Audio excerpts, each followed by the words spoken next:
6 মাস থেকে 1 বছরের মধ্যে ভূমিকম্পের ঝুঁকি নির্ধারণ শেষ করতে হবে বলে জানিয়েছেন পরিবেশ, বন ও জলবায়ু মন্ত্রণালয় এবং পানি সম্পদ মন্ত্রণালয়ের উপদেষ্টা সৈয়দা রিজওয়ানা হাসান।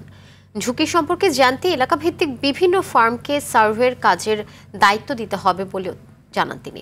রাজধানীর ইঞ্জিনিয়ার্স ইনস্টিটিউটের রাজুকের উদ্যোগে ভূমিকম্পের ঝুঁকি হ্রাসে প্রস্তুতি ও করণীয় বিষয়ক সেমিনার ও মতবিনিময় সভায় এসব কথা বলেন পরিবেশ উপদেষ্টা। বলেন, রাজুকের ক্ষমতা বৃদ্ধি করে দ্রুত সার্ভের কাজ করতে হবে। এ সময় গৃহায়ন ও গণপূর্ত মন্ত্রণালয় এবং শিল্প মন্ত্রণালয়ের উপদেষ্টা আদিলুর রহমান খান বলেন, ভূমিকম্পের ঝুঁকি মোকাবেলায় সরকার কাজ করছে। রাজুকের ক্ষমতা বাড়াতে দ্রুতই পদক্ষেপ নেওয়া হবে বলেও জানান আদিলুর রহমান।